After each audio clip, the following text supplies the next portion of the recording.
대한민국을 뒤흔든 12세 트로트 천재 빈에서.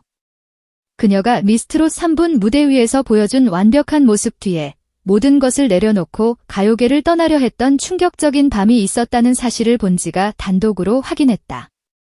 그동안 철저히 베일에 쌓여있던 존명의 그날 밤, 빈에서를 벼랑 끝으로 내몰았던 사건의 전말과 그녀를 다시 일으켜 세운 기적 같은 순간의 비밀을 지금부터 최초로 공개한다. 미스트롯 3분의 경연은 회를 거듭할수록 그 열기를 더해갔다. 그 폭풍의 눈에는 언제나 빈에서가 있었다. 전국노래자랑 최연소 대상이라는 타이틀을 업고 나타난 22세 소녀는 매 라운드마다 경쟁자들을 압도하며 심사위원들과 대중의 찬사를 한몸에 받았다. 천재의 등장, 이미 완성형 가수라는 극찬이 쏟아졌다. 카메라 앞에 선 빈에서는 언제나 당당했고 그녀의 얼굴에서는 한치의 흔들림도 찾아볼 수 없었다. 하지만 그것은 치밀하게 계산된 가면이었다. 대중의 기대는 거대한 산이 되어 그녀의 작은 어깨를 짓눌렀다. 완벽해야 한다는 압박감, 단 한 번의 실수도 용납되지 않을 것이라는 공포가 매일 밤 악몽처럼 그녀를 찾아왔다. 학교를 마치고 곧장 연습실로 향해 새벽까지 이어지는 살인적인 스케줄. 그녀의 몸과 마음은 이미 한계에 다다르고 있었다. 예서가 어느 순간부터 웃음을 잃었어요.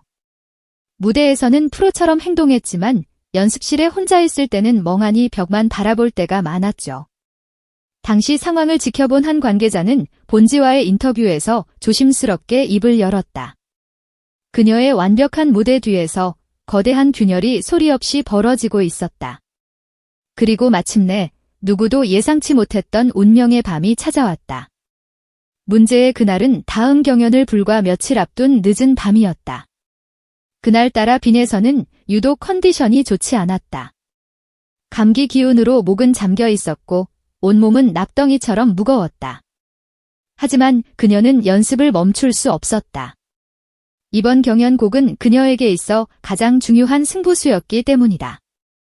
스스로를 다그치며 마이크 앞에 선 그녀는 노래의 가장 중요한 클라이맥스 부분을 불렀다.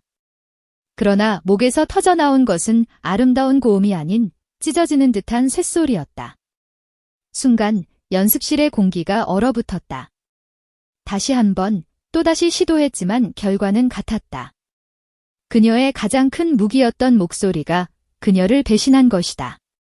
짧은 탄식과 함께 빈에서의 눈에서 뜨거운 눈물이 쏟아져 내렸다. 그동안 억지로 붙잡고 있던 이성의 끈이 툭 하고 끊어지는 순간이었다. 그녀는 그 자리에 주저앉아 어린아이처럼 목 놓아 울기 시작했다. 나 이제 노래 못해. 끝났어. 천재 소녀의 입에서 나온 것은 절망적인 자기 비하였다. 압박감, 피로, 서러움, 배신감. 모든 감정이 뒤섞여 그녀를 집어삼켰다. 그 순간 빈에서는 충동적으로 가방에서 휴대폰을 꺼내 들었다.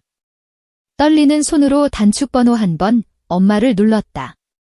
이제 모든 것을 끝내고 싶었다. 엄마, 나 이제 그만할래. 나 포기할래. 이 말을 내뱉기 직전 바로 그 찰나였다. 휴대폰 너머로 신호음이 가기 직전 그녀의 시선이 가방에서 흘러나온 꾸깃꾸깃한 편지 한 통에 멎었다.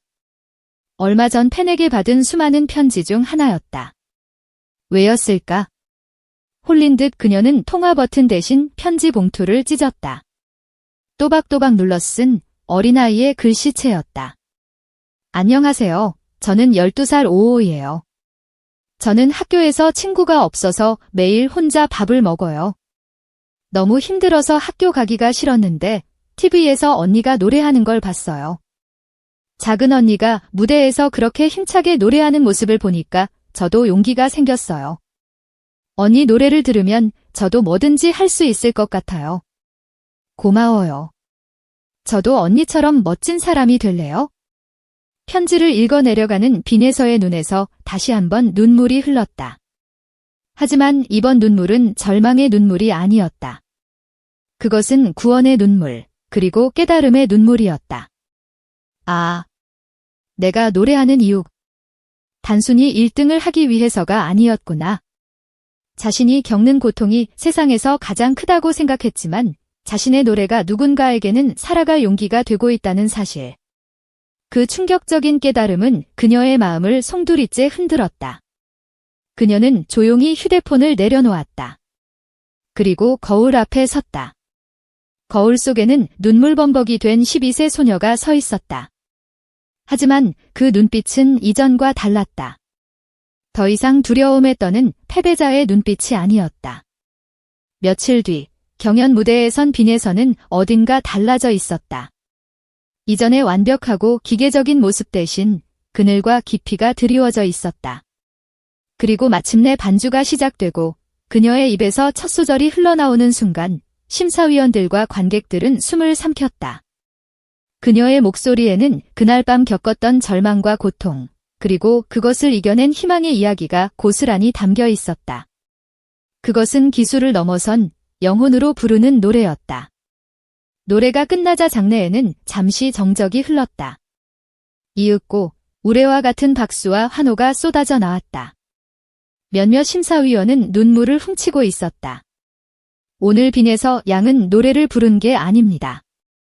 자신의 인생을 이야기했습니다. 우리는 오늘 한 명의 아티스트가 탄생하는 순간을 목격했습니다. 한 심사위원의 극찬은 그날 무대의 모든 것을 설명해 주었다. 그 누구도 그날 밤 연습실에서 무슨 일이 있었는지 알지 못했다. 하지만 모두가 느낄 수 있었다. 빈에서가 한 단계 더 성장해 진짜 괴물이 되어 돌아왔다는 것을. 이것이 바로 미스트롯 3분의 가장 극적인 순간 뒤에 숨겨져 있던 단 한 번도 공개되지 않았던 비밀의 전부다. 포기의 문턱에서 그녀를 구한 것은 화려한 조명이나 팬들의 함성이 아니었다. 이름 모를 한 소녀 팬의 진심이 담긴 편지 한 통이었다. 그날 밤의 눈물은 빈에서를 무너뜨린 것이 아니라 그녀를 더욱 단단하고 위대한 예술가로 다시 태어나게 한 자양분이었다. 그녀의 진짜 전설은 바로 그 절망의 밤에서부터 시작된 것이다. 그날 밤 이후 빈에서는 완전히 다른 사람이 되었다. 잘해야 한다는 강박에서 벗어나 즐기고 싶다는 순수한 마음으로 무대에 올랐다. 그녀의 목소리에는 불필요한 긴장이 사라지고 오직 노래에 대한 진심과 행복만이 가득 찼다. 대중들은 그녀의 무대가 한층 더 깊어지고 편안해졌다며 극찬했지만 그 변화가 절망의 가장 깊은 골짜기에서 피어났다는 사실은 아무도 알지 못했다. 결국 그녀는 모두의 예상을 뛰어넘어 탑8이라는 쾌거를 이루어냈다. 그날 밤의 비밀은 그렇게 그녀와 가족의 가슴 속에 묻혔다. 우리가 오늘 공개한 이 기록은 단순히 한 소녀의 위기를 폭로하기 위함이 아니다. 우리가 사랑했던 천재 소녀가 얼마나 치열한 내면의 전쟁을 치러냈는지, 그리고 그 절망의 순간 그녀를 다시 일으켜 세운 것은 천재적인 재능이 아닌 평범하지만 위대한 가족의 사랑이었음을 말하기 위함이다. 이제 당신은 빈에서의 노래를 이전과 똑같이 들을 수 없을 것이다. 그녀의 모든 소절에는 그날 밤의 눈물과 기적이 함께 흐르고 있기 때문이다.